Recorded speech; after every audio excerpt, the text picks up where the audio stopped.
todo el disturbio que había en mi país. A principios de febrero del 2014, a medida que la crisis de Maidan se volvía más candente, hubo una llamada al subsecretario de Asuntos Europeos, Victoria Nuland, y el embajador de Estados Unidos en Ucrania, Geoffrey Piat. Después de una conversación privada entre dos altos diplomáticos estadounidenses, se filtró en línea. Creo que tiene la experiencia económica en el gobierno. Lo que necesita es Klitsch y Tijenako por fuera. Solo creo que Klitsch va a estar en este nivel trabajando y Yastenuk simplemente no va a funcionar. Geoffrey dice, no creo que sea cierto. De acuerdo, ¿quieres que intentemos establecer una llamada con él? Sullivan volvió a mí. Dice que necesitas a Biden y dije que probablemente tengas una alta para negociar, así que Biden está dispuesto. Después de esa llamada, tienes a esos dos altos funcionarios hablando de golpe, repentinamente, o cómo estaban planeando para reestructurar el gobierno de Ucrania. A la mierda la Unión Europea. No digo que todo Estados Unidos se sienta así, hay división en esto. El elemento neoconservador quiere mucho para cambiar la dinámica estratégica de Europa Oriental. Los neoconservadores son gente que han estado mucho en estos conflictos, estudiaron cómo crear puntos calientes y darle una imagen al pueblo americano de patriotismo permanente sobre América Central. Más allá de la década del 60, el ejército regular sandinista también está siendo equipado ahora con artillería rusa y han estado solicitados. Por eso esa misma estrategia es delicada para lograr todos sus objetivos. Todavía quieren deshacerse de ciertos gobiernos, un cambio en Siria, por ejemplo, en Irán, por ejemplo. Ahora tienen muchos aliados dentro de los medios de comunicación, dentro del gobierno, y eso significa que pueden hacer mucho para controlar la narrativa, el relato de cualquier historia. Creo que América en estos días de alguna manera nos hemos dicho a nosotros mismos, hay muchas maneras de lidiar con estos aparte del poder duro. Vladimir Putin se preocupa por el poder duro. Los neoconservadores ahora pueden satanizar a un líder de un país. Eso vende con el pueblo americano, así que no solo argumentas una política, atacas al líder.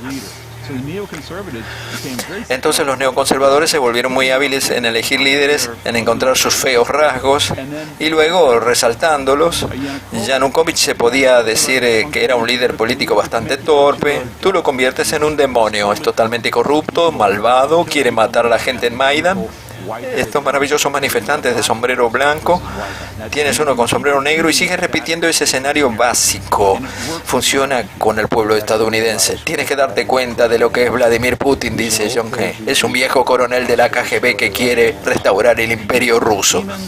Los conviertes en demonio. El pueblo estadounidense es la forma en que puede entender el mundo. Una vez que esto sucede es muy difícil para los periodistas o cualquier otra persona decir, bueno, espera, este tipo no es tan así.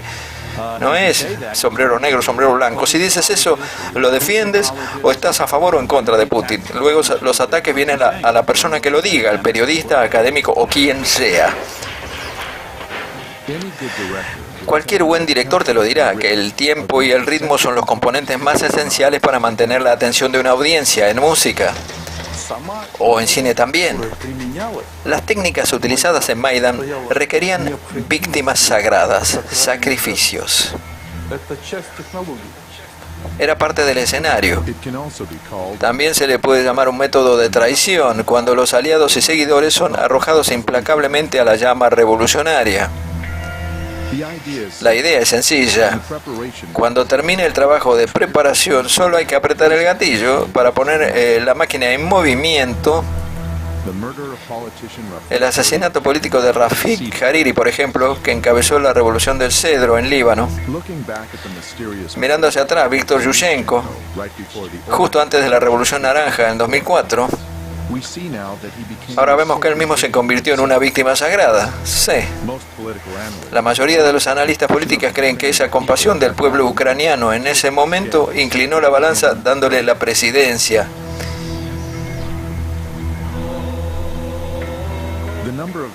El número de víctimas entre los manifestantes durante la Euromaidán totalizaron más de 100. Se llamaban los 100 celestiales.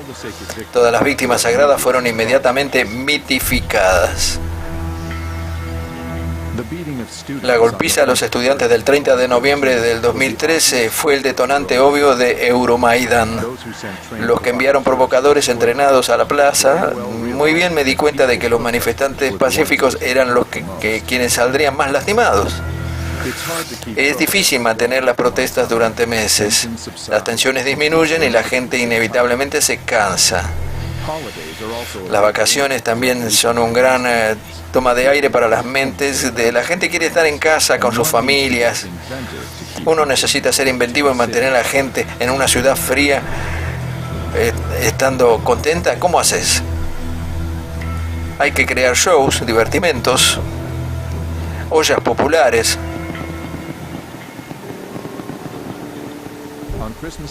El día de Navidad de 2013, el periodista sensacionalista y aspirante a política Tetiana Chornovil,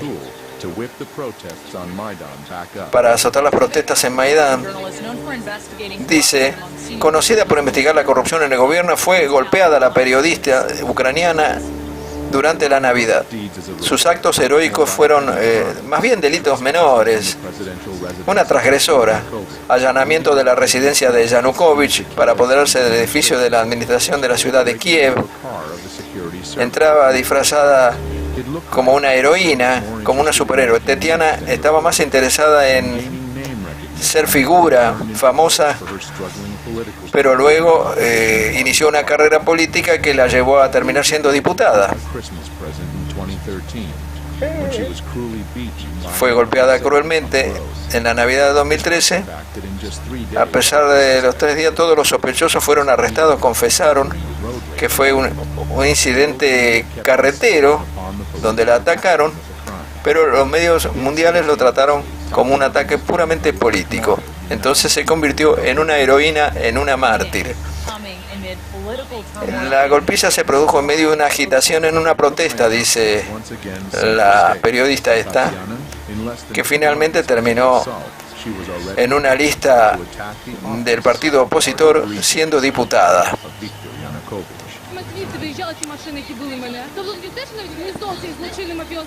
Este es un gobierno mafioso y criminal, dice. Hay escuadrones de la muerte. Vladimir Sájarov fue asesinado durante el ataque. ¿Y dónde está Tatiana ahora? Aquí está, en el Parlamento, comiendo galletas.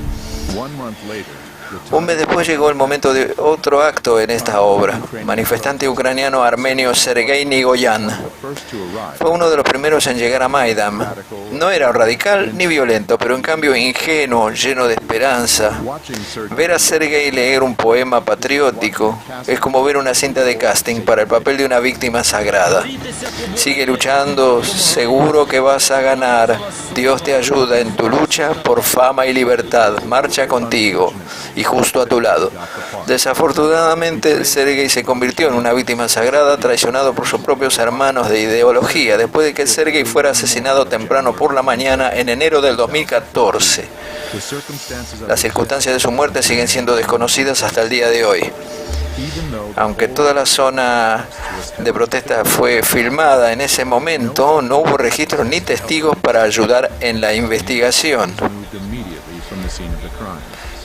Su cuerpo fue retirado de la escena del crimen muy rápido. Se convirtió en el primer mártir asesinado de Euromaidan.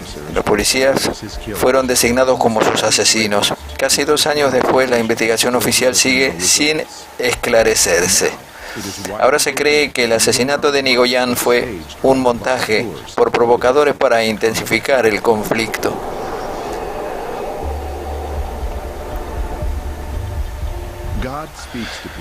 Dios habla a las personas con el lenguaje de señas. El 26 de enero de 2014, el Papa Francisco oró por Ucrania, dirigiéndose a miles de personas en la Plaza de San Pedro, Ciudad del Vaticano. Padre, Hijo, Espíritu Santo. Amén. Después de la oración se soltaron 2 palomas desde el ventanal pontificio y fueron atacadas por un cuervo. Una paloma fue atacada por un cuervo. Esto puede leerse como un presagio de lo que estaba sucediendo en las 2 naciones eslavas, las palomas blancas Este presagio dio esperanza al pueblo ucraniano, diciendo que por la voluntad de Dios las personas se salvarían, pero también predijo severas penurias y muchas víctimas. La realidad de Ucrania. Los acontecimientos que podrían entrar en la historia de las revoluciones de color como el sacrificio humano más masivo hasta ahora, llegó justo a tiempo un mes después, en febrero 20 del 2014. Durante semanas esta capital europea ha sido escenario de un violento levantamiento, el día más sangriento hasta ahora. Los manifestantes se están empujando hacia la casa de gobierno, armado con cócteles molotov, pistolas y escopetas, pero también vimos armas de gruesos calibres, bajas en ambos bandos. Acaba de decir que hay 6 muertos ahí arriba, dice. No solo heridos, muertos. Dijeron que habían sido alcanzados por francotiradores. Hubo francotiradores que comenzaron a derribar a policías desde distintos edificios. Me informaron que comenzaron a disparar y hubo bajas en ambos lados. Los primeros disparos provienen del edificio del conservatorio, que estaba controlado por las fuerzas de Maidán. Y aquí nuevamente nos estamos encontrando con un nuevo viejo amigo, el Narodny Ruch, que estaba en la cima de su gloria, Andy Parubi, de este partido opositor nazi, autoproclamado líder de la oposición radical ucraniana. Advertimos que Maidán tomaría medidas si nuestras demandas no se cumplen de inmediato. El objetivo era causar estragos. Claro, Yanukovych definitivamente no fue quien se benefició de esto, dice Putin. Los manifestantes fueron filmados, la policía antidisturbio estaba a la distancia y no está claro a dónde los estaban llevando a los detenidos. Actualmente se informa que 67 oficiales están desaparecidos, 14 policías muertos y 43 heridos. Hubo 20 policías muertos, dice, y más de 150 heridos aquel día. Luego, los días 20 y 21 de febrero de 2014, ya estaba claro que había comenzado el golpe de Estado. Anteriormente, desde el interior del campamento, el líder opositor Vitaly Klitschko instó a sus seguidores a quedarse quietos. Quédense aquí, cada uno de ustedes debe manifestarse, no mostrar ningún signo de debilidad. En ese momento estábamos negociando con la oposición, dice Yanushenko. Muchas veces logramos llegar a un acuerdo, pero como me di cuenta más tarde, era como un juego de gato y ratón. La parte radical de la oposición, que no participó en las negociaciones, era la que estaba haciendo los disturbios, no escuchaban a nadie. Simplemente hicieron el trabajo sucio. Como en el 2004, durante la Revolución Anaranjada, los líderes internacionales consideraron necesario intervenir y llevar a ambas partes a la mesa de negociaciones. 3 ministros de Asuntos Exteriores de países europeos, Loren Fabius, Frank-Walter Steinmeier, Radoslav Sikorski. Participamos entre Yanukovych y la oposición. 3 líderes de Francia, de Alemania. Se llegó a un acuerdo sobre las elecciones anticipadas, construir relaciones entre la oposición, el presidente ucraniano y los líderes de las protestas antigubernamentales allí, acordando una tregua. La tregua era para dar charlas entre el presidente Yanukovych y la oposición, una oportunidad, al igual que en 2004, la oposición, o al menos su facción más radical, el sector derecha encabezado por Dmitry Yarosh, no tenía intención de cumplir su parte del tratado. Los acuerdos alcanzados no cumplen con nuestros requerimientos. El sector derecha no bajará sus armas. No levantaremos el bloqueo de un solo edificio gubernamental antes de que cumplan con nuestra principal demanda, la renuncia de Yanukovych. Yanukovych dice, firmé un acuerdo de este tipo, pero un poco más tarde me di cuenta de que no importaba qué acuerdo firmara. El golpe de Estado ya estaba planeado y era inevitable. Entonces, de facto, no dependía de nosotros. Si usted no apoya esto, ¿habrá ley marcial? Posiblemente se haya encontrado una manera de poner fin a esto, pero puede haber un encuentro con el pueblo este fin de semana. Pronto se hizo evidente que la gente no estaba contenta. Al día siguiente, Yanukovych partió hacia la segunda ciudad más grande del país, Charkov. Ahí lo recibimos. Tan pronto como se fue, su residencia con el gobierno fueron tomados por personas armadas. ¿Cómo llamarías a eso? El hecho es que me fui a Kharkov en helicóptero. Mi caravana se fue sola, pero nadie sabía esto. Estaban bloqueando las rutas. No se podía ir con auto. Los vehículos presidenciales que circulaban fueron atacados a tiros. Además, nuestro servicio de inteligencia tenía información de que había mercenarios y francotiradores a lo largo de la ruta. La misión no era detener al presidente Yanukovych, sino matarlo, ejecutarlo. Le pedí permiso al presidente Putin entrar al territorio ruso como asilado político. Obtuve el permiso y me brindó asistencia. El 24 de febrero llegué a Rusia y desde entonces estoy aquí. Al mismo tiempo, Kiev estaba diciendo su último adiós a las víctimas de la masacre.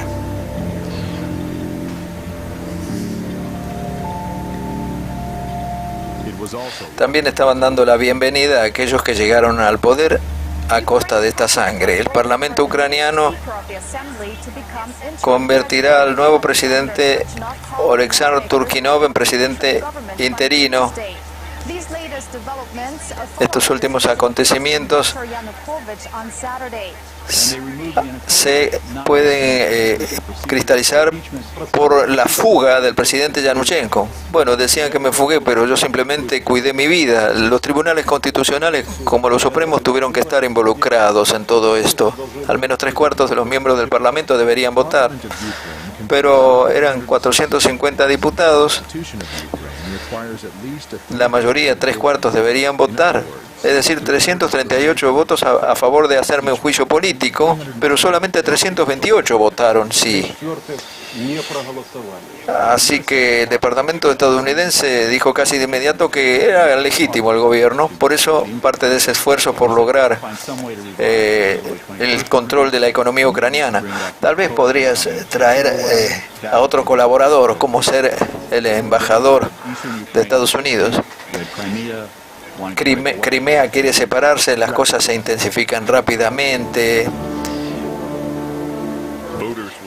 Los votantes decidirán el domingo si dejarán a Ucrania y se unirán a Rusia. La campaña con el eslogan "Junto con Rusia" cuenta con el respaldo de Moscú. La situación de Crimea en el referéndum también está sucediendo durante ese periodo muy rápidamente. La gente de Crimea tenía que votar. El referéndum, una iniciativa del mismo pueblo de Crimea, fue su respuesta a los representantes de Maidan que intentaban organizar otro Maidan en Crimea. No es un secreto que el pueblo de Crimea siempre ha sido prorruso. Sí.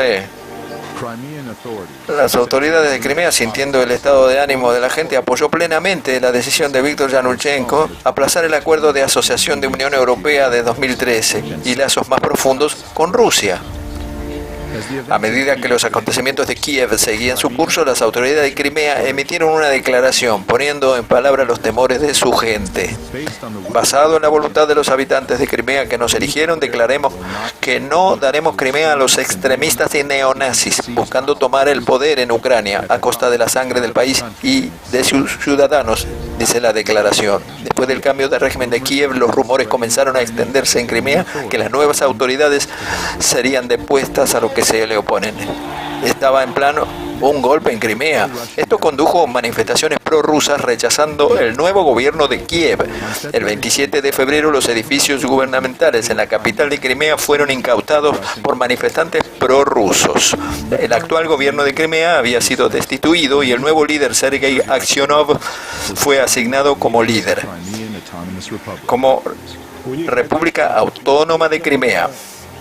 Seguramente esperaban que el gobierno ruso los protegiera, pero El 16 de marzo se llevó a cabo el referéndum de Crimea. La gente votó si salir o no de Ucrania e ingresar a la Federación Rusa. Se presentó la situación en Crimea como una invasión rusa. De nuevo, nadie que mire esto en serio y mire los números de las encuestas. Algunos de los números hechos por las propias agencias estadounidenses mostró que la gente de Crimea prefería ser parte de Rusia, 96%. Mientras decían que los rusos invadían, luego organizaron una elección con gente armada custodiando las urnas, que de alguna manera hubo fraude en la votación para reincorporarse a Rusia. La idea del referéndum en Crimea es realmente una locura y anticonstitucional, dice este periodista norteamericano. Si esto es libre y justo, es raro con tanta presencia militar. Así como se le vendió al pueblo estadounidense, la realidad es muy diferente. El ambiente aquí es ciertamente electrizante. Miles de personas se reunieron en la capital de Crimea, Simferópol. Todo ello a raíz del referéndum celebrado el pasado domingo, en que la mayoría de la gente votó abrumadoramente en apoyo a la reunificación con Rusia. Todos gritan Rusia, Rusia, Rusia. Entonces yo quiero preguntar, ¿es o no democrático esto? ¿Cómo podemos conocer la voluntad del pueblo si no es a través de un referéndum? En el mundo moderno lo hacemos votando. La gente vino y votó. La participación fue superior, más del 90% votó a favor de unirse a Rusia. Debemos respetar las elecciones de las personas, dice Putin, y no manipular el derecho internacional y los principios de la democracia cada vez que según sus intereses geopolíticos. No tuvimos ninguna guerra allí. Nadie disparó un solo tiro en Crimea. Lo que se describe en Occidente como una invasión rusa en aquel entonces es una presencia de los soldados rusos. Eso es real. ¿Puedes aclarar eso, por favor? Siempre hubo soldados rusos en Crimea, porque hay una base de la flota del Mar Negro que está aquí desde 1804, la base de Sebastopol. Es el principal puerto militar del Imperio Ruso en el Mar Negro. Durante la Segunda Guerra Mundial, la heroica defensa de Sebastopol duró casi un año y tomó cientos de miles de vidas. Por lo tanto, la base naval en Crimea tiene un legado, un orgullo histórico para la flota rusa del Mar Negro, además de ser de gran importancia estratégica.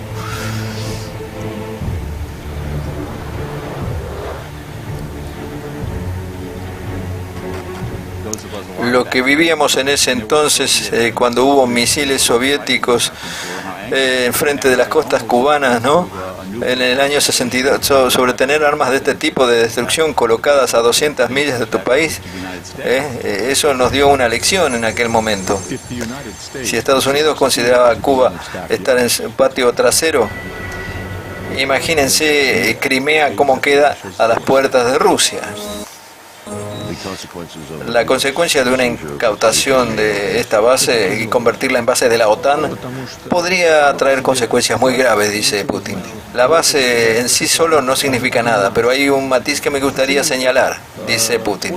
¿Por qué reaccionamos con tanta vehemencia a la expansión de la OTAN? Nos preocupa el proceso de toma de decisiones. Sé cómo se toman las decisiones. Tan pronto como el país se convierta en miembro de la OTAN, no puede resistir la presión de Estados Unidos.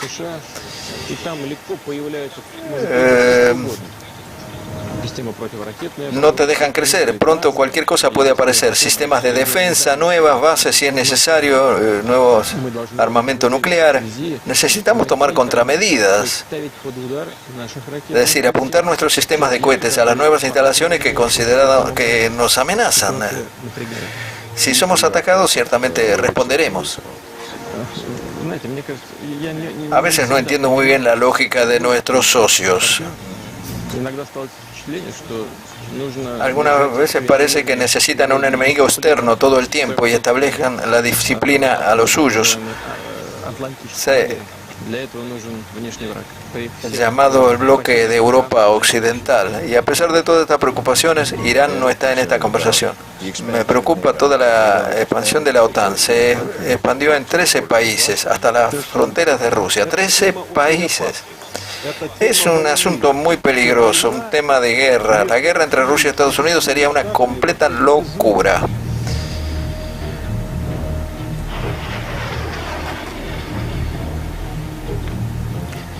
A principios de la primavera de 2014, el este de Ucrania también bullía de protestas contra las nuevas autoridades de Kiev. Esta región, con una población cercana a Rusia, geográfica y culturalmente, temía que las inclinaciones de ultraderecha recién formadas del nuevo gobierno traería el neonacionalismo a sus tierras. Y tenían sus razones.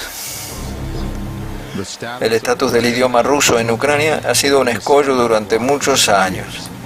La implementación de ruso como segunda lengua fue una de las principales promesas de campaña de Viktor Yanukovych. En 2012, Yanukovych aprobó la ley, convirtiéndolo en el segundo idioma oficial en la parte sur y este de Ucrania. Las áreas donde la población de habla rusa constituye una mayoría, grupos nacionalistas ucranianos iniciaron protestas masivas contra esta ley. Un espectador observador podría ver algunas caras familiares allí: Arseniy Yatsenuk, Oleg Yanivod, todo lo del partido de la ultraderecha más rancia de Ucrania. El 23 de febrero de 2014, al día siguiente del cambio de régimen, el nuevo gobierno votó por la anulación del estado oficial del idioma ruso. Prohibido hablar ruso en las escuelas, en el trabajo. El presidente interino Oleksandr Turchinov envió un mensaje poderoso. Alarmó a las ciudades de habla rusa del este de Ucrania y sobre todo a las provincias de Donetsk y Lugansk. La gente salió a las calles. En respuesta a los grupos pro-Maidán, realizaron sus propias manifestaciones. Cuando las dos partes se reunían siempre era tenso y finalmente podía conducir a la tragedia. Una persona murió y más de 50 heridas en Donetsk durante una protesta contra el nuevo gobierno de Kiev. Ataque a un colectivo. El 6 de abril el escenario de Crimea comenzó a repetirse en el este de Ucrania, en Lugansk. Al día siguiente, 7 de abril, proclamaron Donetsk República Popular. Kiev respondió anunciando el comienzo de una operación antiterrorista en el este de Ucrania. En ese momento los medios internacionales gritaban sobre una invasión rusa en Ucrania. Rusia dice podía estar al borde de invadir Ucrania, pero las palabras fuertes se quedaron solo en los medios. Eran las autoridades ucranianas que nunca anunciaban la verdadera situación de guerra interna que había. El FMI no puede dar dinero a países en guerra, en la guerra en curso, decía el director de Economía. Cuando hablas de dinero, bueno, ya se invirtió mucho en Ucrania para detenerse a mitad de camino. Hemos invertido más de 5.000 millones. Ayudar a Ucrania entre estos y otros objetivos, dice la embajadora Victoria Nuland, garantizará que Ucrania democrática pueda seguir creciendo. ¿Qué democracia estableció ese dinero? ¿Cómo fue el proceso de establecimiento? ¿Es el mismo régimen que busca estabilidad en Donbass? Obviamente seguían fluyendo los fondos y el conflicto continuaba y empeoraba, cada vez más sangriento y mortal.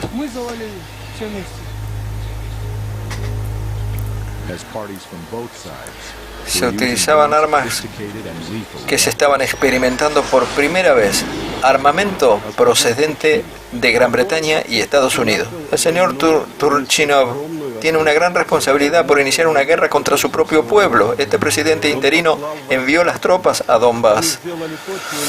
Hicieron lo que yo no habría hecho nunca antes y comenzaron el derramamiento de sangre.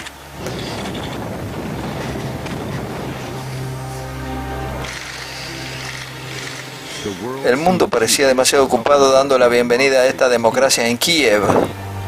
Darse cuenta de lo que estaba sucediendo mientras extendía sus alas sobre el país. Muchos en el sur de Ucrania habían estado viendo la revolución con preocupación.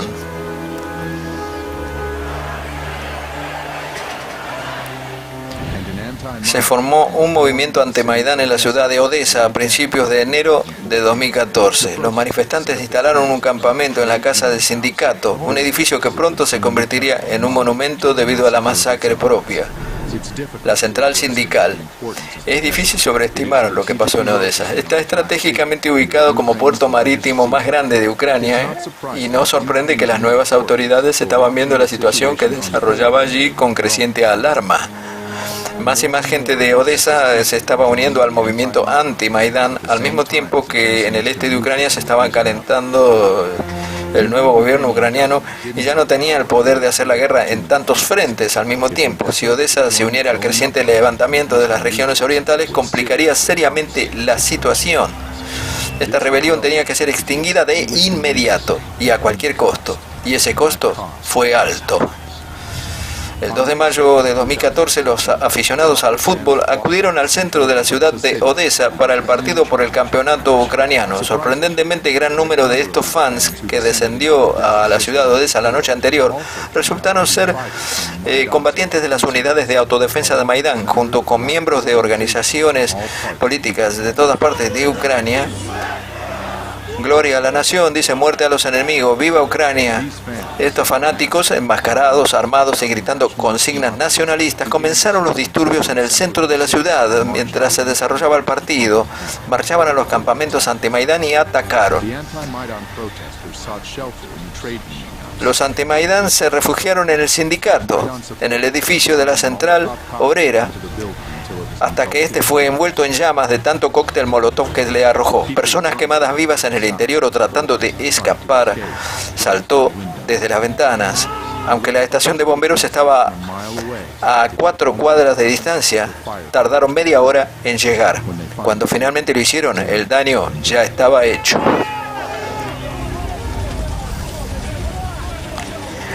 Pero aquí un hecho intrigante. Solo unos días antes de estos terribles eventos, un mensajero de Maidán, Andriy Parubi, hizo una visita a Odesa. Es una coincidencia interesante que algunas de las personas que fueron vistas en escena ese fatídico día estuvieron dirigiendo las operaciones en Odesa.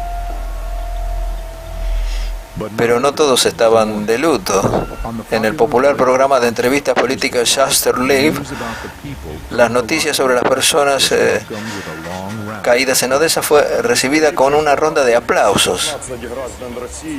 15 ciudadanos rusos, 10 personas no residentes de Odesa. Bueno, entonces aplaudieron. Han muerto 10 rusos. Correcto. Un momento de orgullo en la historia nacional.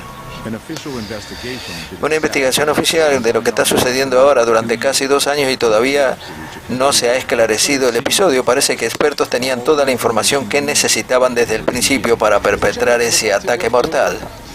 Ciertamente los provocadores eran excombatientes muy entrenados. Parece Odesa, decían, es realmente una pieza muy importante de bienes raíces. Fue honrado con un nuevo gobernador nombrado el 30 de mayo del 2015. Miguel Saakashvili. Saakashvili, viejo amigo de Estados Unidos, nacido y criado allí. En Ucrania se crió también. Amigo de George Bush. Le dieron una misión especial. Era broker inmobiliario en Estados Unidos. ¿Usted recibió una beca del gobierno, del Departamento de Estado de Norteamérica? Sí, sí. Represento la organización Camara, decía. Un grupo que apareció ya en la época de las revoluciones de color. Esto es una revolución democrática, sin derramamiento de sangre, dice. Es una revolución de las rosas. Y ahí viene otro color ahora. Mikhail Saakashvili, ocupado en derrocar a Eduard Shevardnadze en Georgia. Esto es clásica. Muy europeo. Estoy orgulloso de ello. Poco después de que la revolución de las rosas floreciera por completo, Georgia anunció sus intenciones de unirse a la OTAN. En suelo fértil justo en frontera con Rusia. Georgia. Nunca, jamás daremos ningún pedazo de nuestro suelo. La misión de Saakashvili se cumplió, al menos con sus amigos en la OTAN. La población de Georgia no estaba del todo feliz. En 2007 salieron a las calles a expresar su descontento. Y Saakashvili respondió con fuerza, represión y más represión. El partido de Saakashvili perdió las elecciones parlamentarias y la oposición tomó el control. La mayoría parlamentaria debe establecer un nuevo gobierno. Y yo como gobierno, según nuestra constitución, Miguel decidió no esperar por los resultados de la elección del presidente y huyó del país en el año 2013. En 2014, Saakashvili rechazó la situación para comparecer ante el tribunal como testigo en varios casos penales. Más tarde, ese mismo año, fue acusado de abuso de poder y malversación de fondos. Saakashvili terminó refugiado en Estados Unidos, apañado por sus amigos de Washington que le encontraron una nueva asignación. Apoyó activamente a Maidán y pronto fue recompensado por el nuevo gobierno ucraniano como consejero del presidente y luego como gobernador de Odessa. Renunció a la ciudadanía de Georgia y se convirtió en ciudadano ucraniano. Siempre seré un orgulloso ciudadano de mi país anfitrión. Como dicen, la batalla vale sangre, tanto literal como figurativamente, ¿no? Conozco el valor real de la reforma del señor Saakashvili. Así sé que su papel y la presencia en Ucrania es parte de un proyecto que determinadas fuerzas tienen que llevar a cabo allí. Saakashvili es un agente del Departamento de Estado. Después que asumió el cargo en Odessa, está dando resultado en Ucrania en nuestras operaciones. Vas a ver un flujo creciente de la embajada y visitantes de Washington que van y vienen de aquí y de allí para acá. Geoffrey Generoso, el embajador Geoffrey, no importa lo bien que vaya el trabajo de Saakashvili, parece que no debería estar preocupado sobre sus propias finanzas. En su página de Facebook publicó un documento oficial mostrando que el nuevo gobernador de Odessa recibe un centavo de Washington, casi $200.000 por año. A modo de comparación, el gobernador de Maine recibe $70.000 al año. Entonces, si Odessa se convirtiera en un nuevo miembro de los estados, sería el que más cobra. Saakashvili, en su nuevo país adoptivo, es el mejor de los amigos, con Víctor Yushchenko, que es el padrino de su hijo. Son compadres. Se instaló como gobernador en Odessa.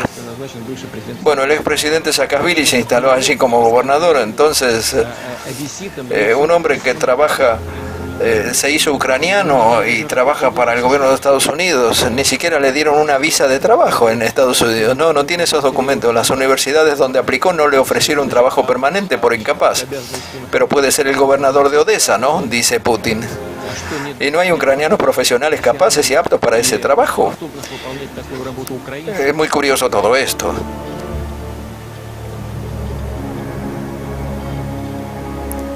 Una guerra, una vez iniciada, no elige a sus víctimas. Estamos aprendiendo en este momento que Malaysian Airlines se ha confirmado que ha perdido contacto con uno de sus aviones.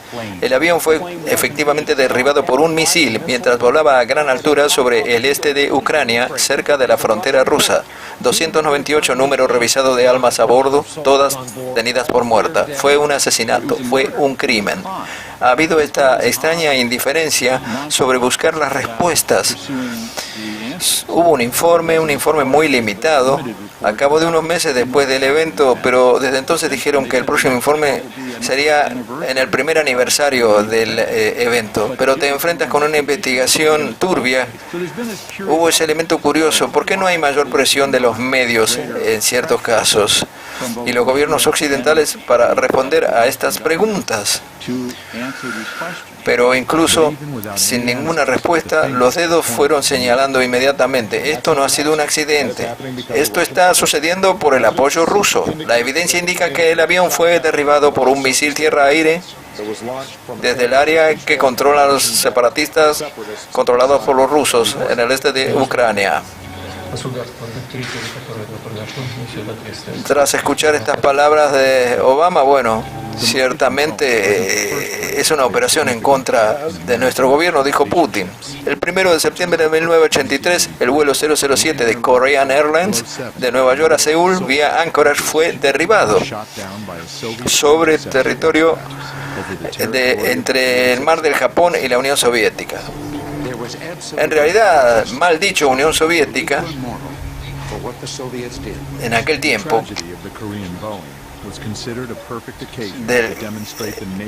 todavía no había caído el muro de Berlín y tenía el 2 de noviembre de 1983 el plan Able Archer, una ofensiva de la OTAN en el Mar Negro. Una simulación de una escalada de conflicto culminando en un ataque nuclear posible fue seguido colocando misiles Pershing II en Europa. Lo que Reagan no había tenido en cuenta en aquel entonces fue la sobrereacción paranoica de los soviéticos. Un informe de inteligencia estadounidense recientemente desclasificado dice que por primera vez desde la crisis de los misiles cubanos, el mundo estaba así de cerca de la guerra nuclear, a centímetros.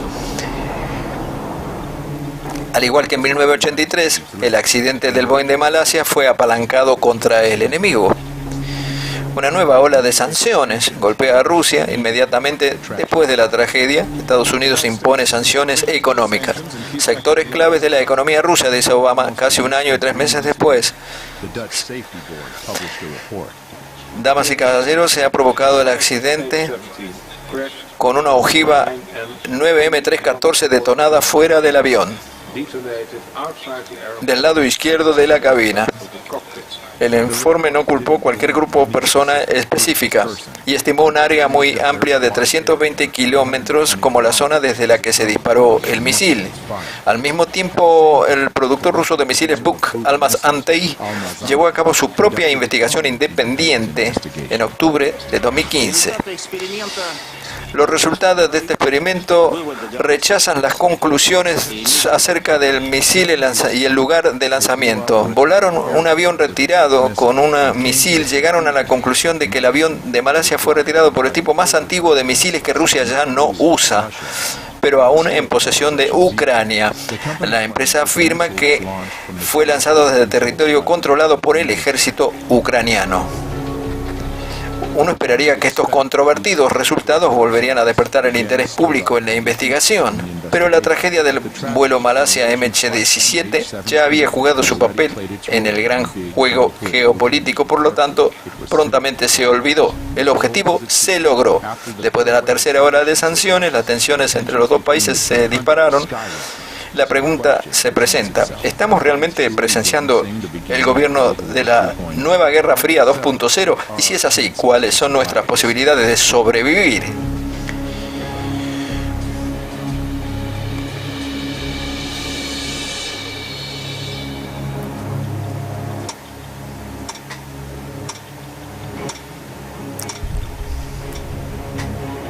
En 1947, el Boletín de Científicos Atómicos presentó el reloj del juicio final. Representa una cuenta regresiva para la aniquilación nuclear global. En 1953, durante el apogeo de la Guerra Fría, estuvo más cerca de la medianoche, mientras las superpotencias creaban arsenales nucleares masivos. El programa de armas atómicas en constante expansión en Estados Unidos. A medida que el mundo comenzó a comprender los peligros de la guerra nuclear, se han tomado medidas para controlar la carrera armamentista. La situación mejoró constantemente. En 1991, el reloj del juicio final llega como máximo desde la medianoche, a 17 minutos. Sin embargo, ese tiempo de esperanza duró poco. A medida que el mundo se ha vuelto más y más inestable, pero en 2015, el Boletín de Científicos Anónimos movió el reloj a solo 3 minutos que nos falta para la medianoche. Cambio climático sin control y una carrera armamentista imparable planean amenazas extraordinarias para la humanidad. Estados Unidos y Rusia se han embarcado en programas masivos, modernizando sus arsenales nucleares, socavando tratados de armas existentes.